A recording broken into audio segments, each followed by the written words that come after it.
La propuesta para esta tarde es la de acercarnos a los relatos de la Pasión que, tanto en el Domingo de Ramos como en el Viernes Santo, nos acompañan. Me amó y se entregó a la muerte por mí. Esa es la síntesis de la experiencia espiritual de San Pablo.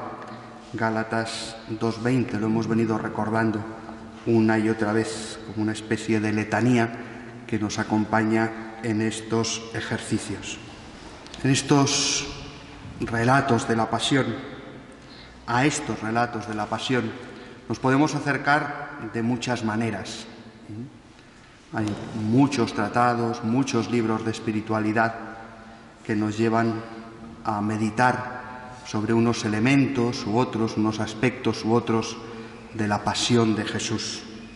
Yo os propongo dos posibles itinerarios, pero de lo que se trata sobre todo es de ir a la palabra de Dios. Por eso os recomendaba que trajerais el Nuevo Testamento para poder leer, saborear los relatos. También podemos sencillamente evocarlos porque lo hemos leído en las celebraciones del Domingo de Ramos. Cristo entregó su vida por amor a los pobres, en rescate por todos los pecadores. Por tanto, una primera idea que nos puede servir para acercarnos a los relatos, es precisamente la idea del rescate. El pueblo de Israel pagaba un rescate por sus pecados, llevando un sacrificio al sacerdote, una ofrenda que rescatara al pueblo del delito. Mis delitos, los de hoy y los de mañana, ya han sido pagados. Cuando alguien comete un delito, se le impone una pena. Si yo agredo a alguien o robo algo, tengo que ir a la cárcel. Pues podemos decir que Cristo ha pagado ya con su sangre todos mis años de cárcel, de purgatorio, de infierno, de ausencia de Dios, de ausencia de salvación, en rescate por todos. Cuando vayamos avanzando en el Triduo Pascual, se nos invitará a contemplar la Pasión. San Ignacio nos dirá, como si presente me hallare, ponernos delante de la cruz, acompañar a Jesús en la vía dolorosa, hacer nuestros los sentimientos de Jesús y de aquellos que le han acompañado en el camino de la cruz. ¿Cómo se sentirían aquellos que están juzgando y saben que están juzgando y condenando a un inocente? ¿Cómo se sentiría Pedro al oír cantar aquel gallo y cruzarse su mirada con la de Jesús, recordando, antes de que cante el gallo me habrás negado? ¿Cómo se sentía Judas? ¿Cómo se sentiría aquel romano dando latigazos a Jesús sin saber muy bien por qué? Se lo habían mandado. Algo habría hecho. En medio de todo ese caos, en medio de toda esa marabunta de gente, donde todo parece un gran absurdo. Fijaos que hasta la liberación de Barrabás es un absurdo. ¿A quién queréis que os suelte? A Barrabás. ¿Qué significa Barrabás? Bar-Abba, el Hijo del Padre. Queremos que suelten a Jesús, pues sueltan al otro. Una locura. Pero todo esto era necesario para que se cumplieran las Escrituras. Todo el relato de la Pasión es unir dando por cumplidas las Sagradas Escrituras. Un clásico en la predicación de la Iglesia es el Sermón de las 7 palabras, ¿verdad? Pues a lo mejor podemos aproximarnos a los relatos de la Pasión haciendo nuestras esas palabras de Jesús en la cruz. Sabemos que no todas están en el mismo relato, porque Cada evangelista nos acentúa unos elementos u otros del relato de la pasión y por tanto pone en boca de Jesús unas u otras palabras. En total, entre todos los evangelistas, recogemos 7 palabras, 7 frases, 7 oraciones. Padre, perdónalos, porque no saben lo que hacen. La primera que nos recoge San Lucas. Morir perdonando. No solo morir en rescate por los pecadores, no solo con la conciencia de que mi sacrificio es eficaz para que otros se salven, perdonando de corazón porque no saben lo que hacen. En ese absurdo del relato tendrá que ser un romano que contempla esa escena dantesca el que reconozca al Hijo de Dios. Verdaderamente este era el Hijo de Dios. Y su propio pueblo, sus propios hermanos, sus amigos, no le reconocen y por eso no saben lo que hacen. Perdónalos. Qué sentimientos, qué grandeza de alma. Perdónalos porque no saben lo que hacen. Nuestros pecados sí que saben lo que hacen. Aquellos no sabían que Jesús era el Señor. Aquellos no sabían que Jesús es el Hijo de Dios. Aquellos no sabían que la salvación estaba en Cristo. Nosotros sí lo sabemos. Por tanto, quizá nuestro pecado es más grave, porque sí sabemos lo que hacemos. Y a nosotros, y por nosotros, Jesús también dice al Padre, perdónalos, aunque estos sí que saben lo que hacen. Por eso nosotros somos más responsables de acoger la salvación que Cristo nos ha procurado. Muchos, a lo largo de la vida de Jesús, le habían llamado profeta. El profeta es el que sabe, porque mira con los ojos de Dios lo que Dios quiere para los otros, cuáles son los designios de Dios para el mundo. En el relato de la pasión hay gente que le abofetea cuando no puede ver y le dicen, haz de profeta, adivina quién te ha pegado. Pero la gran profecía del crucificado es la que le dice al ladrón arrepentido, yo te aseguro, hoy estarás conmigo en el paraíso. Ese es el profeta, el que con la mirada de Dios y desde Dios, aun cuando parece que Dios está ausente de la escena, nos sigue prometiendo la salvación y nos sigue diciendo, no te preocupes, hoy estarás conmigo en el paraíso. El crucificado es el que tiene conciencia de que su muerte no es el final, sino el principio de una vida nueva, de una nueva era, de la era de la Iglesia, de la era del Espíritu, de la era del anuncio, de esos tiempos finales de los que luego nos hablará San Pablo. Por eso, porque empieza un nuevo tiempo, Jesús quiere dejar 2 pilares de fe y de esperanza desde la cruz, en su diálogo con su madre y con el discípulo amado.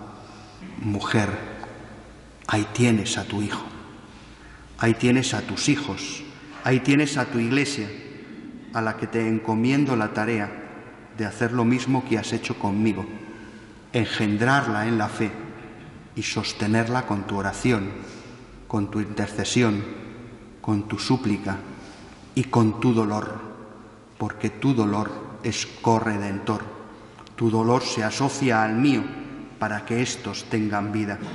Por eso, mujer, ahí tienes a tus hijos, a tu Iglesia. Es curioso que Jesús, en los 2 diálogos más abiertos que tiene con su madre, en el Evangelio de San Juan, este texto aparece en la Pasión según San Juan, no la llama madre, ni mamá, ni María. La llama mujer. Es el nombre de Eva. Eva es la mujer.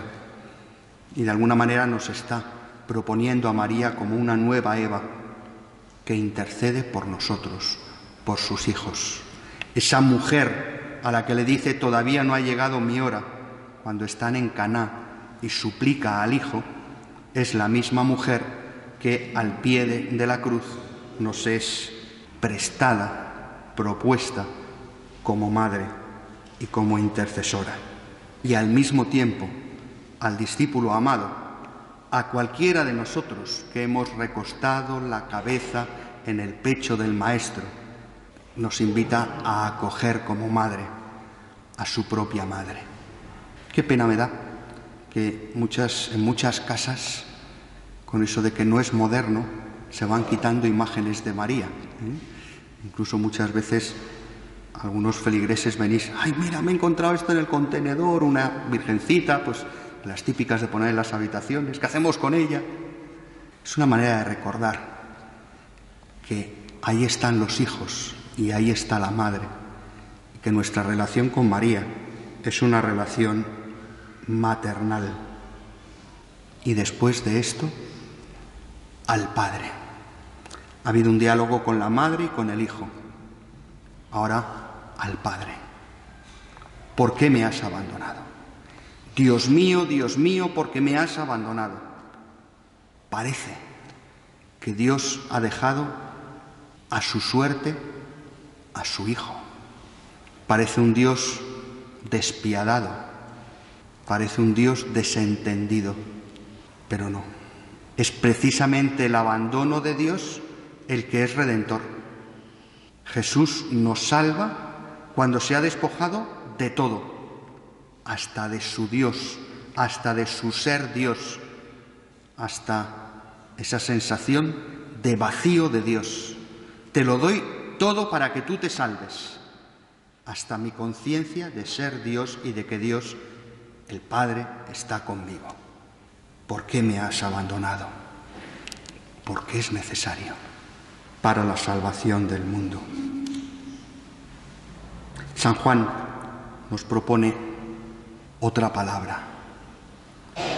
Tengo sed.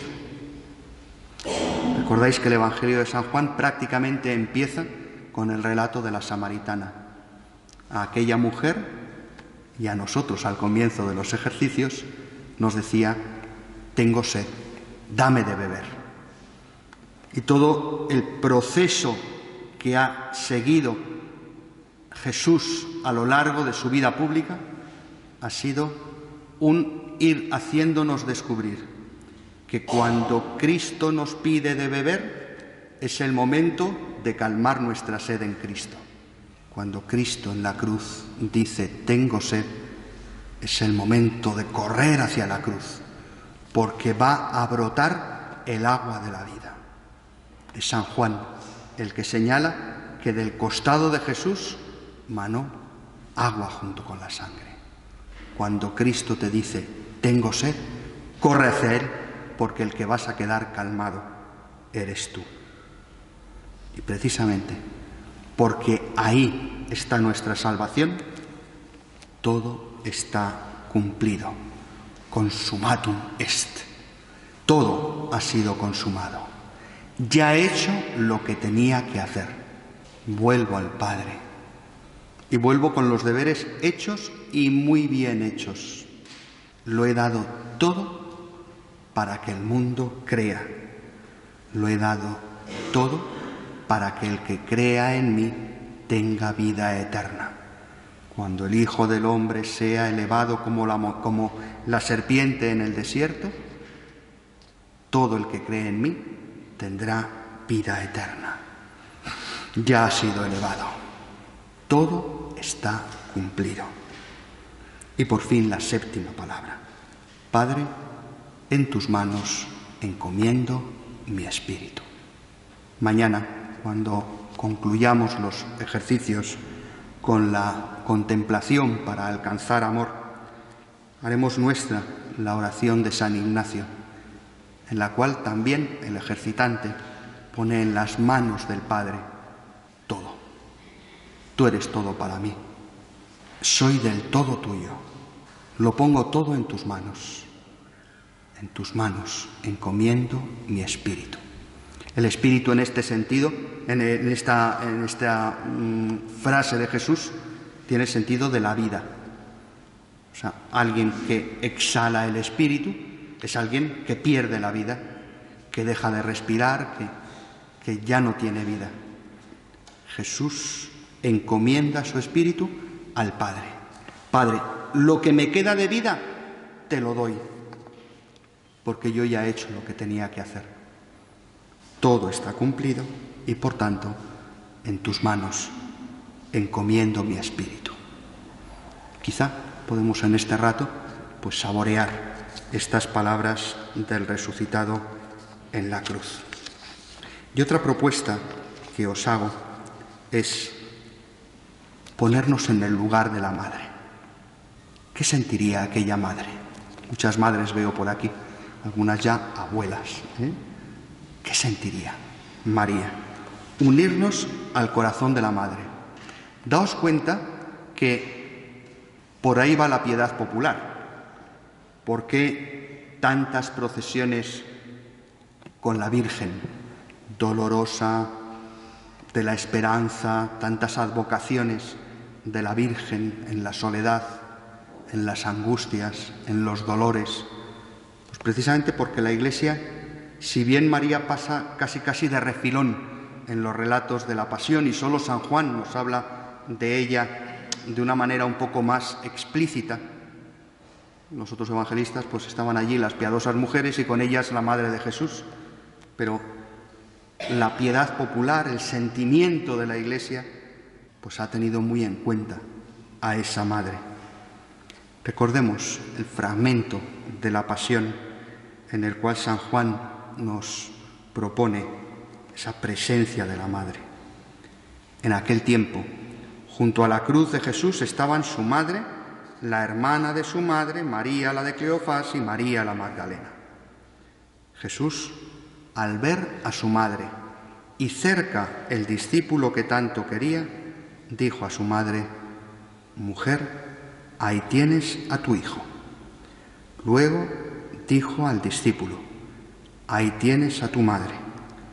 Y desde aquella hora el discípulo la recibió en su casa. Eso no se lo cree ni el discípulo que escribe el Evangelio, porque no tenía casa. Todo el mundo pinta a Juan como un adolescente. En el fondo era él el que tenía que ser cuidado por la madre.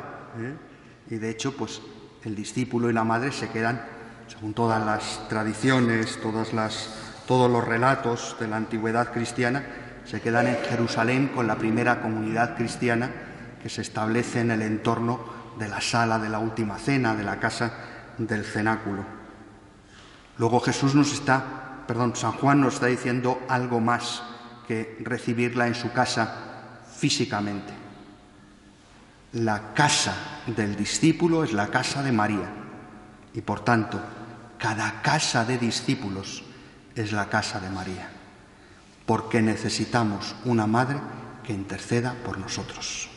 Recordad lo que decíamos ayer de Orígenes. El que no ha reclinado su cabeza en el pecho de Jesús y no ha recibido a su madre en su casa, no puede decir que es discípulo de Jesús. Por tanto, contemplar la pasión con los ojos de María. En su mirada aflora todo el sufrimiento de Jesús y ella mejor que nadie nos puede ayudar a sentir y a vivir el dolor del Hijo. Hay 3 advocaciones populares que nos pueden ayudar a situarnos ante el relato con los ojos de María. La primera es la Virgen de las Angustias, patrona de muchos lugares. El sufrimiento de María, las angustias de María, tienen un sentido redentor. Ese Padre, perdónales que no saben lo que hacen, entra en el corazón de María. Y María ha aprendido del Hijo a interceder. Ha aprendido con el Hijo a poner ante Él las necesidades de los hombres. Desde Caná María es intercesora. Y por tanto, cuando el Hijo intercede en la cruz por la humanidad que le crucifica, María ve cumplida aquella profecía del anciano Simeón: una espada te atravesará el alma. María es así testigo de la sabiduría de Dios. En ese momento se produce una extraña paradoja. Es ahora cuando se cumple la promesa del ángel en la Anunciación, cuando el ángel le dice a María: ese hijo que vas a tener será grande, será hijo del Altísimo, será rey del pueblo de Israel. Pues vaya rey, vaya corona que le han colocado al rey, vaya trono que es la cruz. Especialmente el evangelista San Juan hace un paralelismo entre el relato de la pasión y el relato de la entronización de un rey. Ese vestirle de color púrpura, ese coronarle, ese ponerle un cetro cuando están haciendo la burla. Es toda una entronización. Claro, si así es hijo de Dios, así es rey. Su realeza se cumple en la cruz. Y lo que le dijo el ángel a María llega a conclusión aquí. Otra advocación de la Virgen muy común es la Virgen de la Soledad, o si queréis, contemplar la soledad de la Virgen. ¿Cómo se sentiría María al ver enterrar a su hijo? Muchas madres han tenido que enterrar a un hijo, pero la compañía de Jesús a María era muy especial, porque era el Salvador y porque Dios la había elegido para ser artífice del nacimiento del Salvador, y por tanto la ausencia del Salvador. No hay nada más triste ni para María ni para la Iglesia. Cuando el Sábado Santo estamos con Jesús enterrado esperando la resurrección, parece como que nos falta algo, no tenemos Eucaristía, no tenemos nada, ¿no? Es la soledad. María ha pasado toda su vida sometiéndose a la fe en Dios y en la obediencia a los planes de Dios. Y ahora todo ese camino que ha recorrido con Jesús se concentra en un sepulcro. Es cuando lleva a cumplimiento del todo, definitivamente, la voluntad de Dios. Si Jesús, cuando se perdió en el templo, le hizo caer en la cuenta de que ser madre de Jesús es dejar que Él fuese hermano de la humanidad y que Él se tenía que preocupar de las cosas de su Padre, ahora, en la cruz, descubre que no puede ser madre de Jesús sin ser madre de la humanidad. La soledad de María se convierte en engendrar nuevos hijos. María no está sola porque Jesús en la cruz le ha dicho: ahí tienes a tu hijo, ahí tienes a tus hijos. Es Jesús quien se siente abandonado de Dios, pero María tiene a la Iglesia que la acompaña.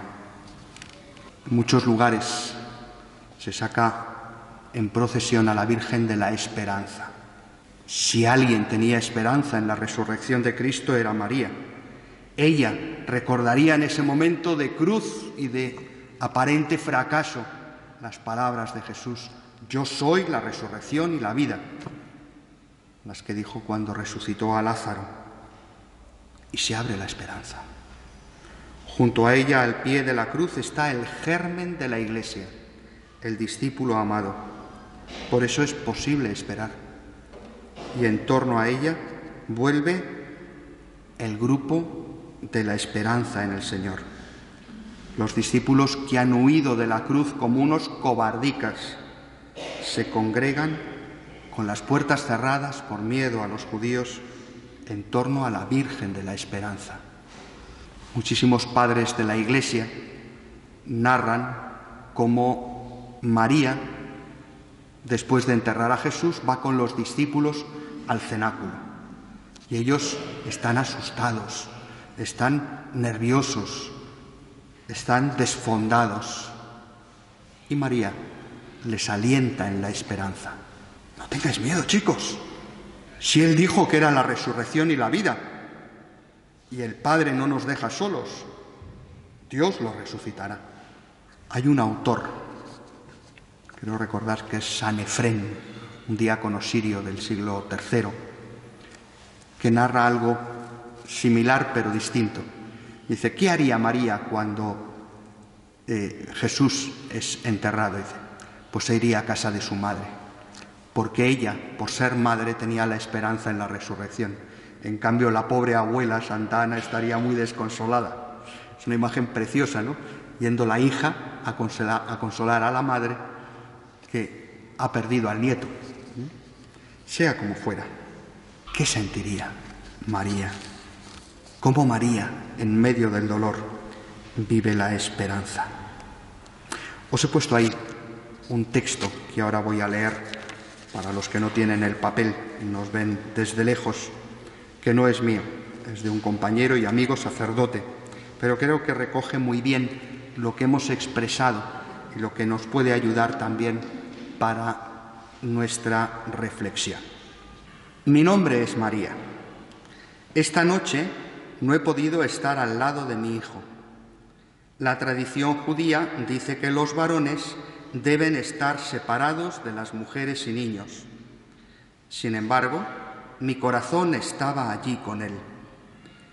Todavía puedo recordar la cara de Juan y de Pedro, de Andrés, al salir de la habitación. Yo les pregunté qué pasaba y me contestaron, Jesús se nos va.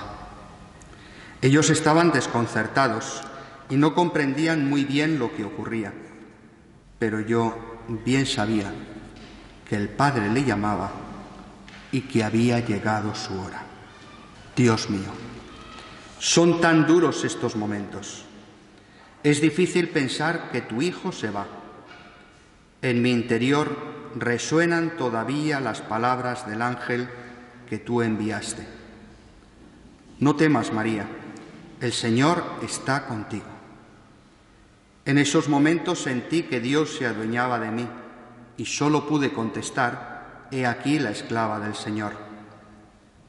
Ahora, Señor, tengo miedo. Sé que no nos abandonarás, pero ¿por qué se tiene que ir tan pronto? Aquel día, cuando el ángel habló, yo pensé que sería diferente. ¿Acaso Dios podría caber dentro de mí?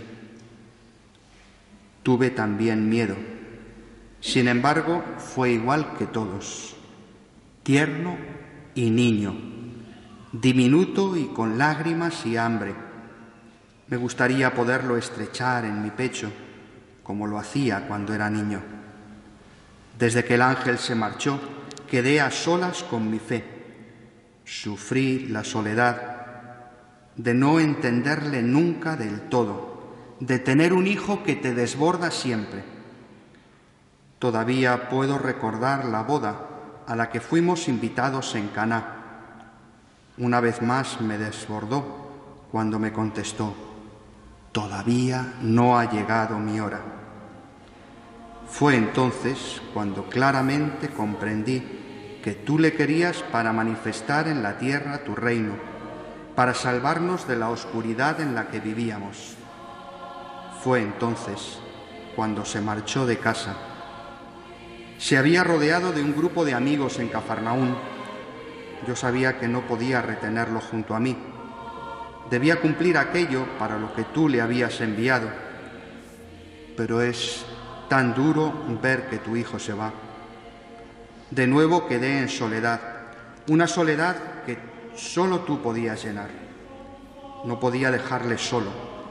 ¿Es que acaso una madre puede olvidarse de su hijo? Allá donde él iba, mi corazón estaba con él. Hoy me he cruzado con él. He visto el miedo en sus ojos. Su mirada olía a muerte. ¿A quién no le asusta la muerte? ¿Quién no tiene miedo cuando llega la hora de morir? Dios mío, ¿por qué te lo tienes que llevar? No me hago a la idea de no verle más. No se puede quedar con nosotros para siempre. Hoy a los discípulos les ha dicho que se queda con nosotros en el pan y el vino. Pero ¿cómo puede ser posible? No lo entiendo, pero espero en ti, Señor. Lo único que sé es que no lo volveré a abrazar como cuando era niño. ¿Cómo se puede matar a alguien tan solo por haber amado? ¿Cómo se puede entregar al que es creador de todo? Dios, qué amor más grande nos tienes. No puede ser verdad que un corazón que ha amado tanto se apague. Cuesta tanto creerlo. Dios, déjame estar con Él en los últimos momentos. Déjame compartir con Él su sufrimiento y ayudarle a llevar la cruz que los hombres le han puesto encima. Mi corazón de madre está dolido, llora. Su carne traspasada sigue siendo la carne que yo traje. Perder un hijo es duro, pero perderlo de esta forma duele todavía más. No te puedo pedir que no te lo lleves, ni que apartes de él el sufrimiento. Desde que te encarnaste en mí, supe que no podría tenerle siempre conmigo. Lo que sí te pido es que me des fuerza para poder ser fiel a ti en estos momentos tan duros de duda, de soledad, de miedo, y poder continuar la obra que mi Hijo ha empezado en la tierra.